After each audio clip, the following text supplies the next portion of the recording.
Greetings, welcome back to Springs of Hope, Kitchen Sink Issues.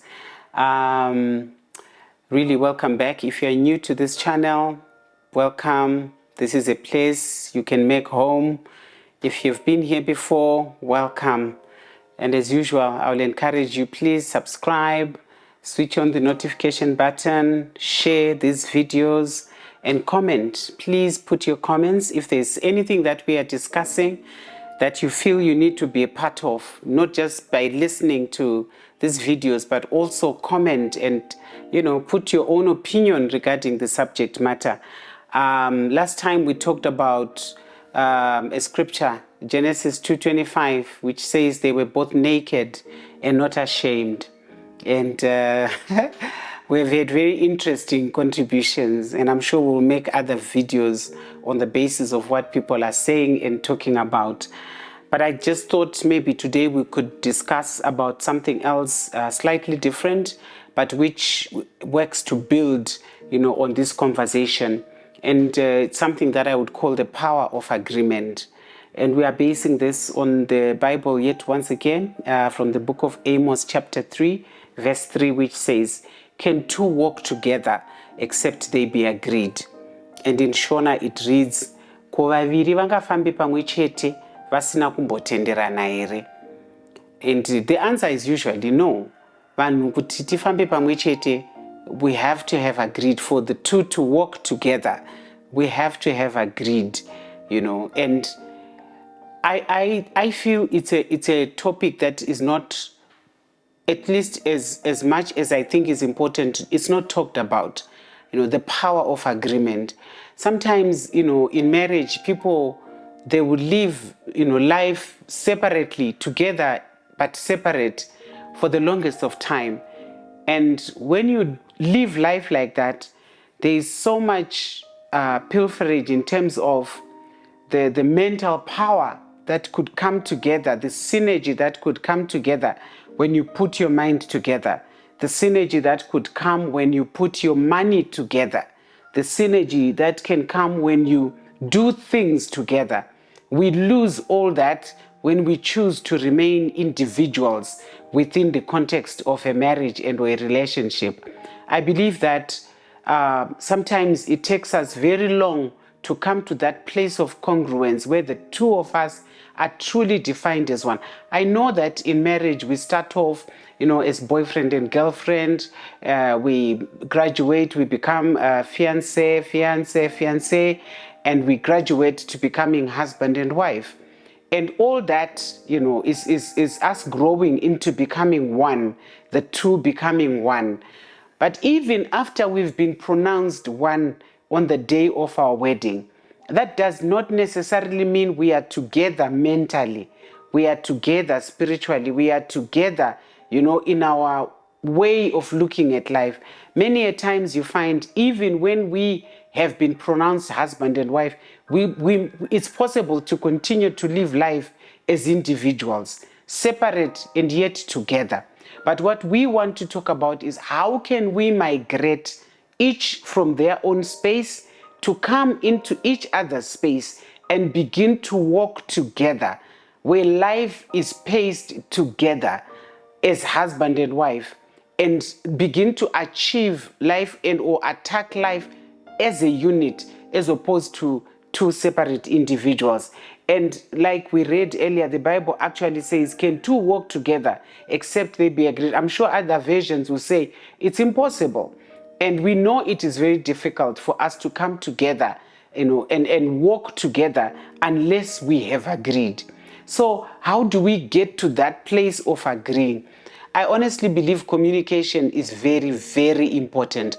When we were discussing previously on the different types of intimacy, when we were discussing issues of naked and not ashamed, one aspect that we talked about was experiential, how we can be intimate experientially when we experience life together.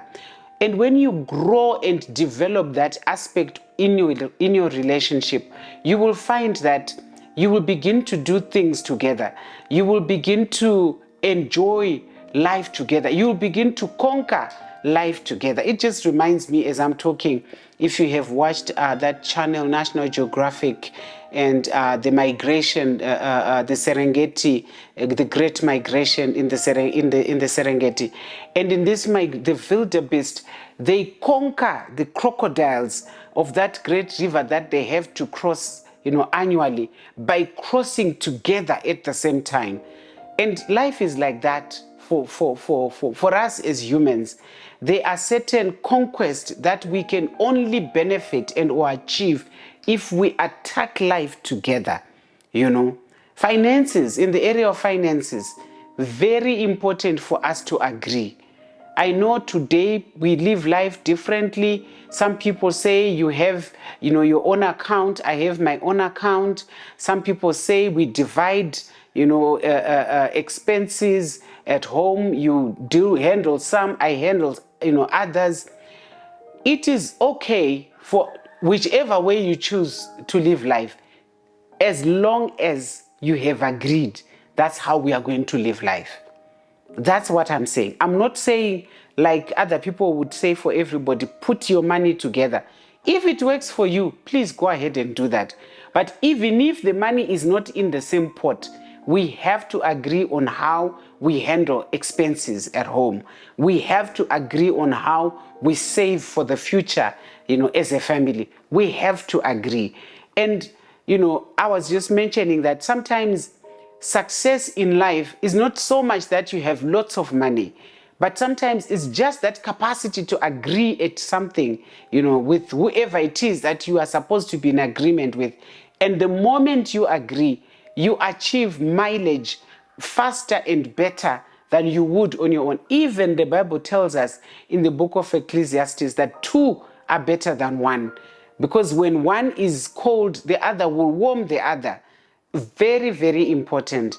So what am I saying? I'm saying, as husband and wife, as couples, is it possible for us to discuss issues to do with agreement? Are you in agreement with what you eat in your household? Are you in agreement with how you spend time as a family? Are you in agreement with how you relate, the two of you, and how you relate with other people, close family, extended family? How are you relating with friends? Have you ever thought of sitting down and agreeing on how you're going to conduct yourselves relationally like that? And then the other aspects of life is, are you in agreement, with beliefs? Are you in agreement with what are you believing in? Are you believing in the same God? Are you believing in the same Bible? Are you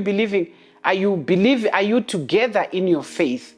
Or one is living life separate from the other? It becomes very difficult to benchmark success in your relationship when you are living, even when you are living together, and yet life is happening to us separately. So I just wanted to encourage us that when we come together, there is synergy. Remember, in synergy, 1 + 1 gives you 3, 5, 7, whatever. And yet, when you do simple arithmetic and you want to tackle life on your own, you will not succeed. You will fail dismally. So it's very important that we agree, in our outlook of life. We agree, if it is a partnership of sorts, we agree. The buzzword for today is, let us agree with whatever, however we are doing life. Let's find it in ourselves to agree in everything that we do, and particularly for husbands and wives. And I really would like to recommend that, put down important aspects, of life, things that you feel are of importance to you, and have a conversation about them and see how far you can come. You can begin by saying, on a scale of 1 to 10, what is your take, on how we are relating with our in-laws? What is your take on how we're relating with our friends? Colleagues at work, what is your take? And then you can begin there until you get to a place that you agree to say, okay, this is how we are going to do things, and we are going to live life together. Not just being in the same space, but living it separately. But no, we will live life together. We will be in agreement in every aspect of our lives. And when we do that, I know that you will begin to achieve, even sometimes in those areas of life that you may not necessarily have spelled out. I remember talking to a friend and them having had such a conversation, and one day, without another having reminded the other, finding themselves in the same place, looking at the same things.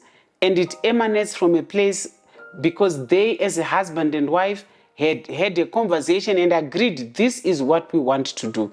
So it so happened that particular day, lunchtime, each one thought, we talked about this, let me check it out.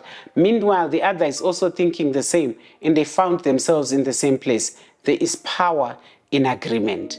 You lose when you disagree. You waste time when you disagree. You waste energy when you disagree. It doesn't work. I'm not saying agree in every aspect. Don't take me wrong. I'm saying in life there are aspects that are critical where two people that are living together have to agree. But if it is a matter of opinion regarding something, yes, we can be different. We can choose to differ and live life successfully, together as husband and wife, but knowing that we don't agree in certain aspects of life. But there are some key elementary issues where people have to agree. And when you agree, you will make progress in life successfully. I know that this may not be exhaustive, but I honestly feel at least we can begin to have a conversation that there is a place where we can agree, and let's begin to grow our relationship from that place of agreement as opposed to disagreement. Thank you so much for joining, and please remember to subscribe, remember to comment, like, switch on the notification button, and please, please, please keep sharing these videos. That's how we grow. Thank you so much. Have a blessed day.